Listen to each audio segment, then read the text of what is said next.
I'm Diego Cordovez. Welcome to The Scoop.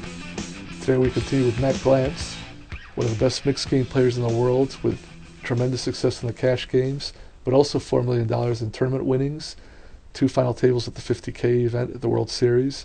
And we talked last time about the 50K event this year, but he's been focusing a lot on no-limit tournaments, really ratcheted up his no-limit game, and we're going to talk about that and his approach to no-limit tournaments and how he's been really successful in those. The thing that's interesting is that, as I said, you've definitely made your name in the mixed games, and this is what you really promote, but you've told me that you really just set your sights on improving your no-limit game, putting an enormous amount of time, traveling to tournaments, even playing smaller tournaments that, in terms of just your personal finance, probably don't even make sense versus playing in some, very lucrative cash game, mixed game. So what was kind of the motivation behind that? Is it in terms of getting your name out there, or is it just that you see poker right now so heavily focused on no limit, or what kind of led to you investing so much effort in this?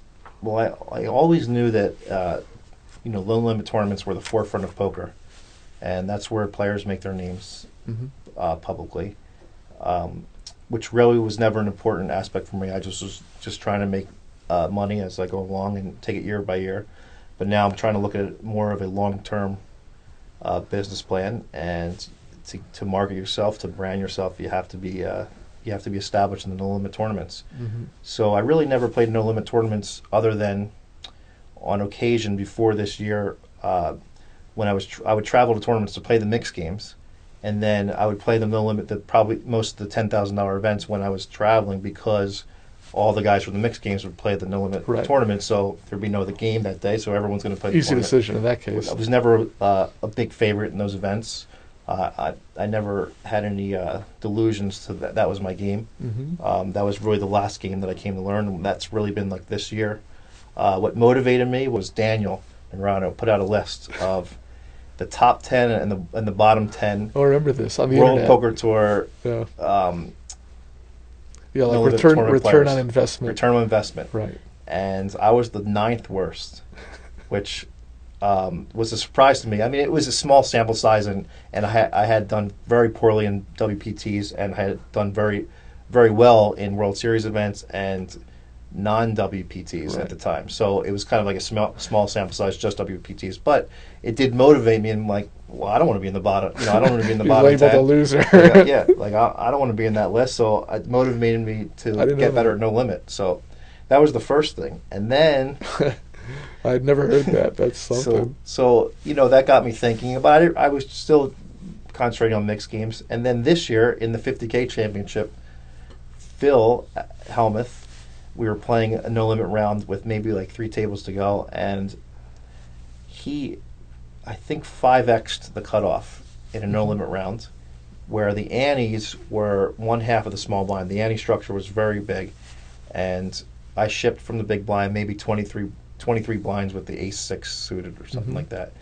and Phil called. He had 2 9s. And then after the hand, I beat him in the hand.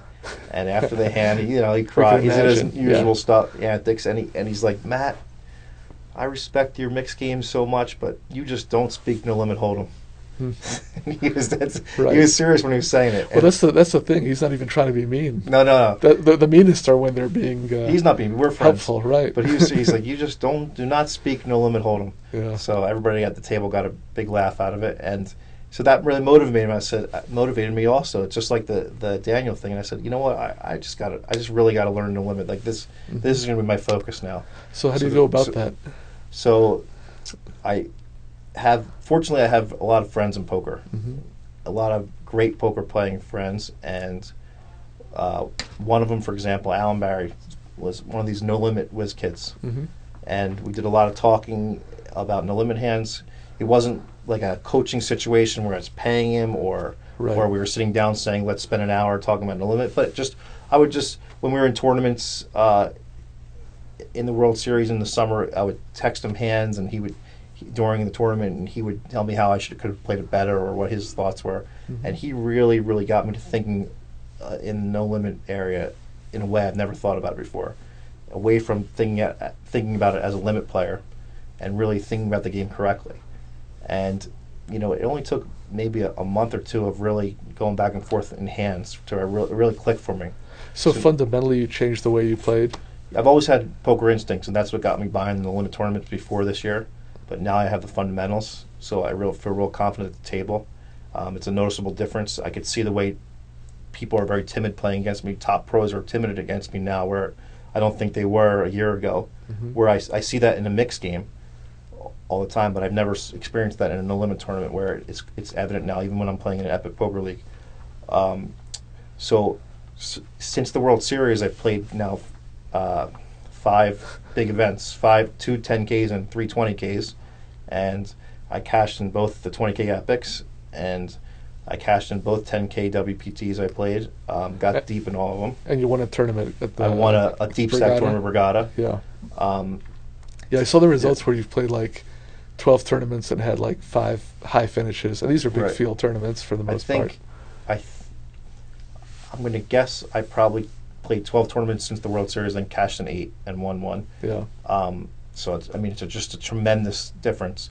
And now we're in the middle of the third Epic tournament right now, and I'm 6th in chips after day 1. So I'm probably going to go pretty deep in this one, hopefully. I'm interested, though, in just kind of the fundamental shift that you made. It seems like it wasn't just a tweak, that just fundamentally, do you feel like you were playing too passively before, or that you weren't considering stack sizes or equities, or what were maybe the principal things that had such a remarkable effect on your results and on your game? The most important thing that I corrected and actually went from 0 to playing well is bet sizing. Kind of manipulating my opponents to do what I want them to do by bet sizing. There's a lot of little tricks that I'm not. It's not like Alan taught me specifically how to do these things. What he did was taught me the correct way to think about hands, so then I could figure out hands as I'm going along. I never go into a tournament saying I want to be aggressive at this table. Look at this, I want to be passive at this table. Right. I take every hand independently of the next, and try to use all the information I have that hand. So you really bet sizing to force your opponents into the decisions you want them to make. Yeah, and put the pressure on them where they're the ones who are going to have to commit one way or the other and have the tough decision. That's part of it. In essence, it's like a leverage situation. Yeah, I don't think I'm as aggro as. I don't think I'm in the top 25% of aggro in the tournaments right now, especially in the Epic Poker League. I just think I pick my spots well, and players are just basically folding when I want them to fold. They're calling when I want them to call, and they're raising or spazzing when I have a good knack of getting people to spaz against me. So. I mean, there's so much more thought that's got into the game recently, and definitely, the younger generation's taken almost like an academic approach to the game.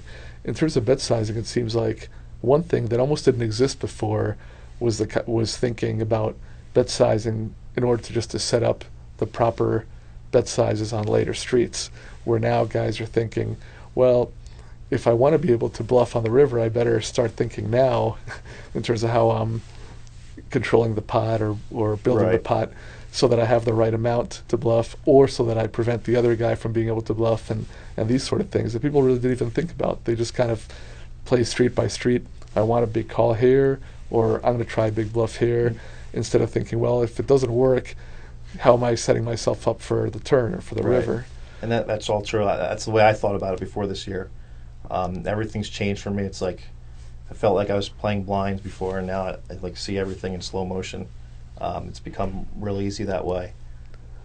The bet sizing is really the key aspect to no limit tournaments, and if you can get that down, what you're saying about setting up for later streets, like one thing that I've been doing the last 4 months, and anybody that's playing tournaments with me knows, 100% of the time I'm 2xing when I'm opening, with the exception of if I'm in the small blind versus big blind situation, or or I'm against one opponent where it's a real short stack. Right. But when we're deep stacked, I'm always 2xing to open pots, which leaves me a lot more maneuverability after the flop, keeps the pot small, and then we go from there. This is something that became popular on the internet a couple of years ago, but were you still opening for kind of the more traditional, larger open? probably opening for 2.5x or 3x most of the time.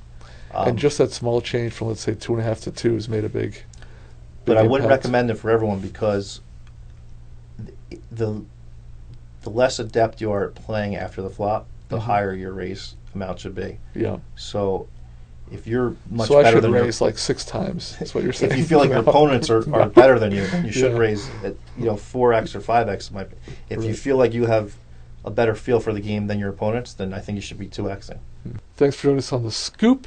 We've talked to Matt Glantz on 2 episodes now about no limit tournaments, about mixed game tournaments, and next time we're going to bring him back for part 3 and talk about mixed game cash games that he's one of the best in the world at, and which is an area that's really growing in poker.